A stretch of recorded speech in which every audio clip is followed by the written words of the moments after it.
Oke, langsung saja kita ke soal yang pertama. Soalnya adalah, ketika Anda mengalami masalah, Anda biasanya A. Mencoba menyelesaikannya meski membutuhkan waktu yang lama. B. Berhati-hati dan memperhatikan semua kemungkinan. C. Meminta bantuan orang lain untuk menyelesaikannya. Yang D.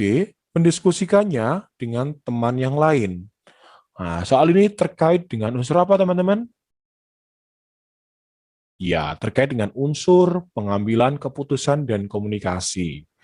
Seperti biasanya dalam deskripsi Permenpan gitu ya, mengenai kompetensi manajerial, pengambilan keputusan itu biasanya apa ya, dilakukan secara on time. Jadi on time dengan mempertimbangkan segala macam aspek yang ditimbulkan akibat dari pengambilan keputusan itu.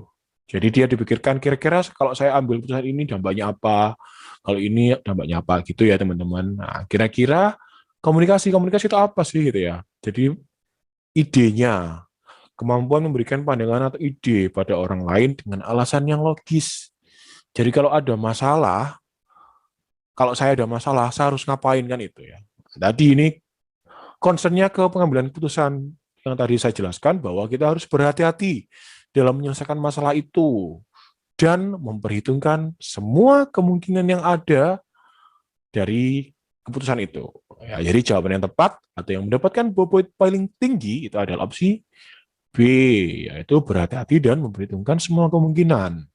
Kemudian yang mendapat poin 3 adalah A, mencoba menyelesaikannya sendiri gitu ya, meski membutuhkan waktu yang lama. Ya, tadi kan konsepnya di pengambilan keputusan waktunya harus on time. On time itu nggak harus cepat ya teman-teman, yang penting tepat. Nah, kalau bisa cepat tapi tepat gitu ya. Tapi di sini opsi A itu dapat poin 3, mencoba menyelesaikan sendiri gitu ya, meski membutuhkan waktu yang lama, asal tepat. Kemudian opsi D itu mendapat poin 2, mendiskusikannya dengan teman yang lain. Nah, di sini kenapa kok lebih tinggi yang A? Ya karena A itu ada unsur kemandiriannya di situ. Ya, opsi D kan tidak, sudah menggantungkan ke orang lain.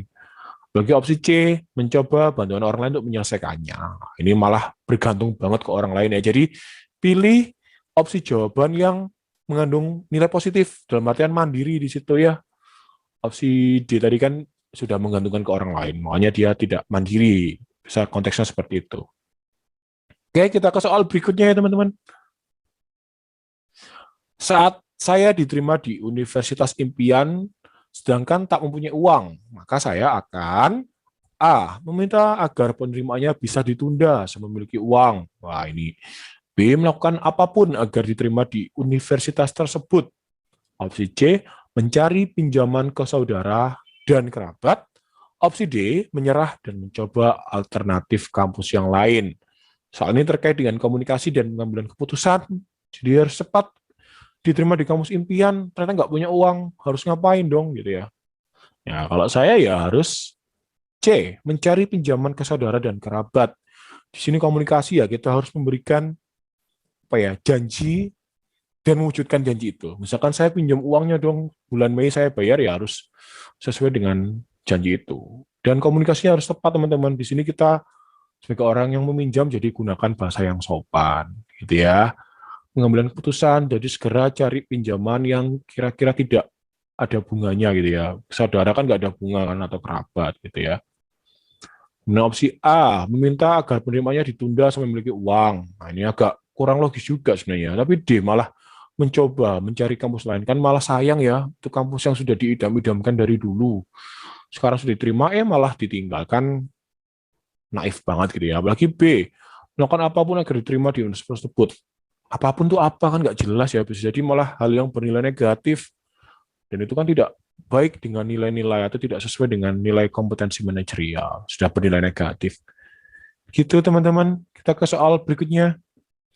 Saya ditugaskan pimpinan menjadi notulen dalam suatu rapat Badan Pertimbangan Jabatan dan Kepangkatan. Hal yang saya lakukan adalah A. Berusaha menghindari rekan yang membujuk untuk mengetahui hasil rapat. Yang B. Dengan bangga saya akan menceritakan kepada teman-teman hasil rapat tersebut. Nggak boleh ya.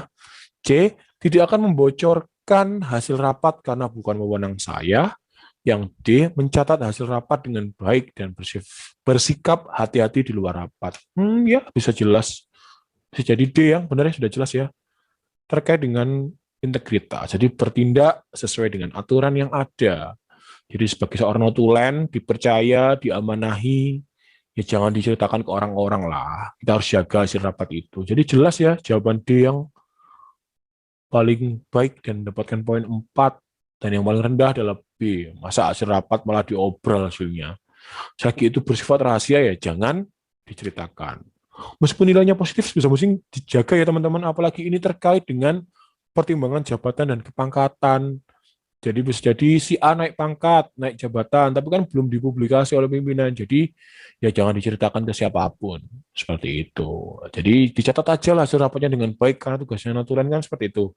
Mencatat hasil rapat dengan baik dan harus hati-hati menjaga hasil rapat itu. Nah, di sini opsi A kan ini si teman ini kepo ya. Kira-kira tadi bahas apa sih itu ya? Ya meskipun itu sahabat kita, tapi kita harus tetap menjaga sebaik mungkin informasi yang ada dalam forum rapat. Ya, begitu dulu teman-teman penjelasan yang saya berikan. Mohon maaf atas segala kata. Terima kasih.